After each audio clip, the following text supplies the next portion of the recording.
Hey everyone, Dana here. I have had this video topic on my would like to film list for a pretty long time, and recently I saw a video from fellow YouTuber and fellow American living abroad, Patricia B in France, where she talked about being a YouTuber in France versus the US, and I was like, fine, I have had this video on my list for a while. I am doing it now. And I was like, ooh, this is such an interesting topic. I would love to hear about other people's experiences. So I have also reached out to a bunch of other YouTubers living in different places around the world, and I've asked them if they would like to make a video about their experiences and the differences they've noticed filming or being a YouTuber in different countries. Some of the YouTubers who have already said that they would like to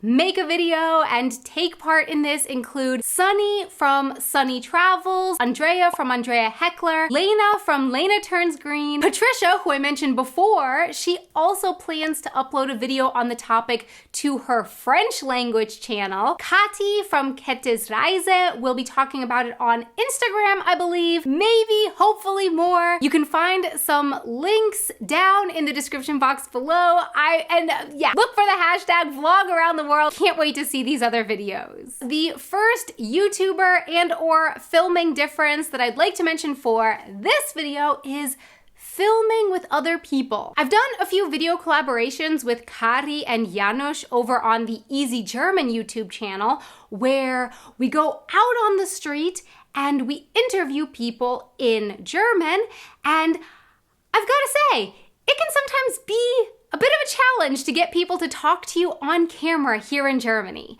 So yeah, the first one is I've noticed that people in Germany in general just aren't as interested in being on camera as Americans generally are. In fact, I would go so far as to say the feelings are often on the total opposite ends of the spectrum. In the US, if you turn on a camera, it's often like a people magnet, an American magnet. In the US, people will often run towards the camera. Oh, there's someone filming.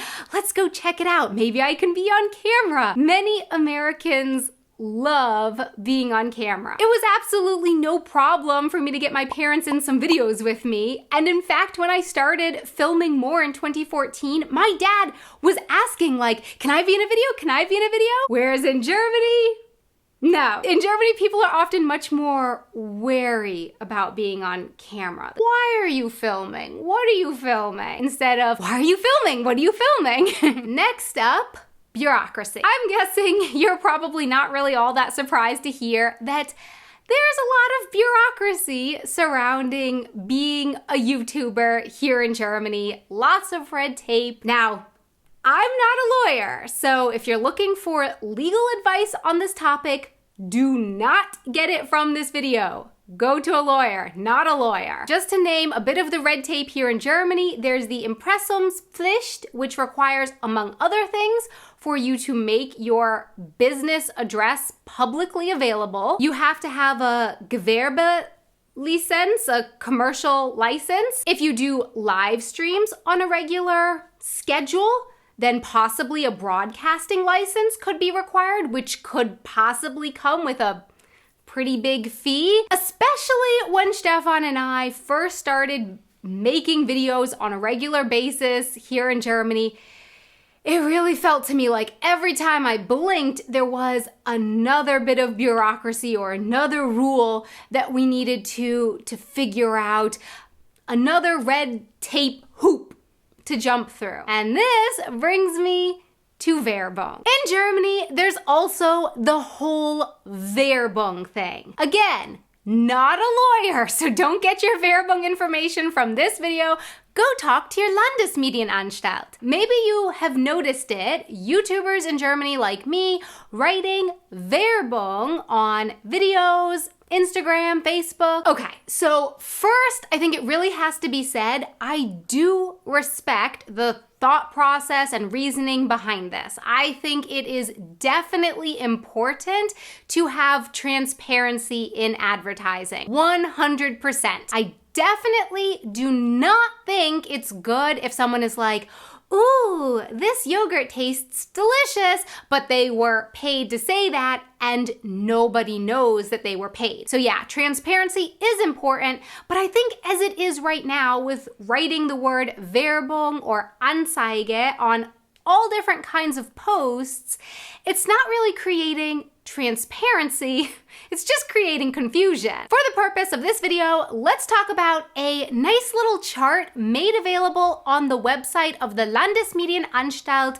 Nordrhein-Westfalen. I will link to it down in the description box below so you can check it out there if you'd like to. This chart gives a pretty great detailed breakdown of when Werbung should be written on social media. It has a few different sections for when you definitely have to write Werbung, which, for example, include in the chart if you got paid actual money for the post or the mention, if you got something for free or cheaper for posting or mentioning about it, affiliate links, discount codes. As far as I'm concerned, that's all pretty clear. But then there are a few sections in the chart where it starts to get a little unclear for me.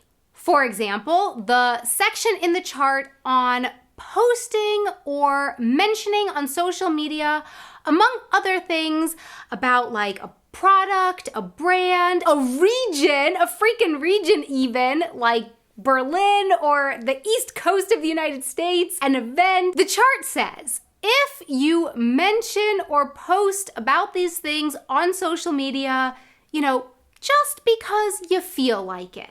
Nobody paid you or asked you to talk about it. You just wanted to post about it, so you did. You don't have to write Werbung.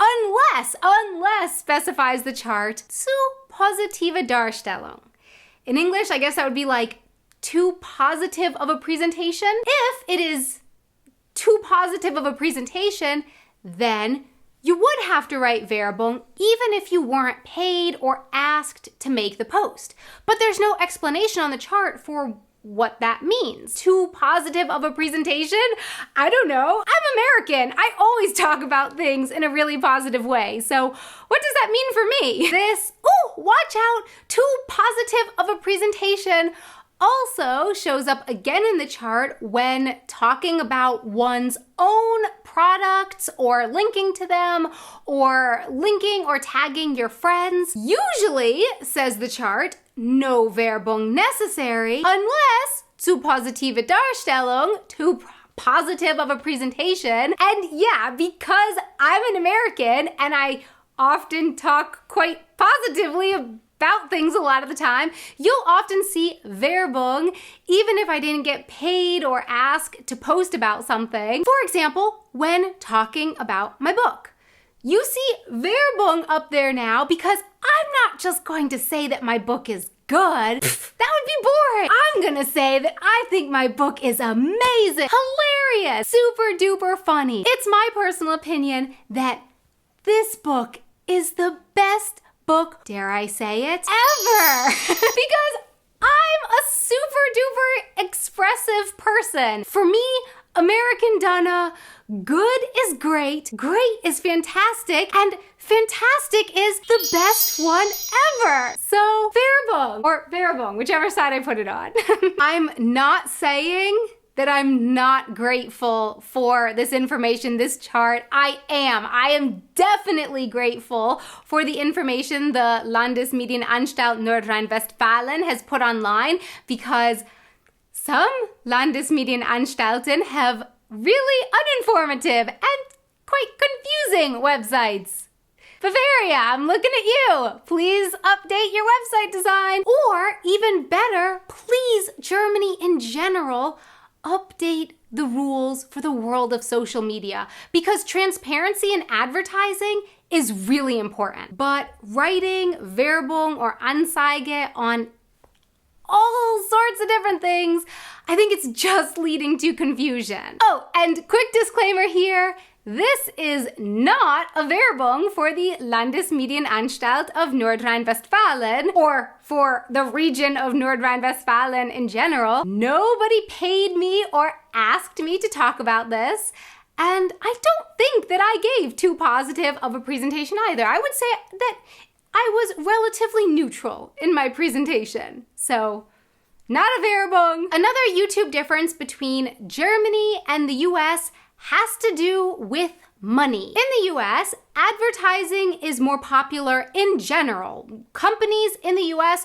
are willing to pay more for ads in general than companies in Germany are. What does this mean for YouTubers? It means that views coming from the US have the potential to earn YouTubers more revenue than views coming from Germany or any other country that spends less on the ads in front, during, or after YouTube videos. So to summarize, in Germany, there are way more rules for starting and having a YouTube channel. People are more cautious about being on camera, or they don't want to be on camera at all. There's the confusing Werbung rules, and you earn less money from the ads playing on the video. Yay!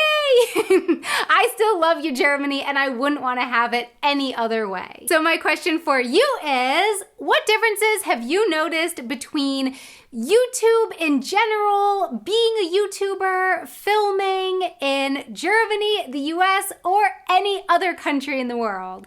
Please let me know in the comments below. Thanks so much for watching, and a huge shout out and thank you so much to everyone who is taking part in the Vlog Around the World videos. I cannot wait to hear about the different experiences with filming and being a YouTuber in different countries around the world. If you want to make a video on this topic, don't forget to use the hashtag #VlogAroundTheWorld. You can also follow me on Instagram down there. My Instagram stories are in Danglish German. And I guess that's it.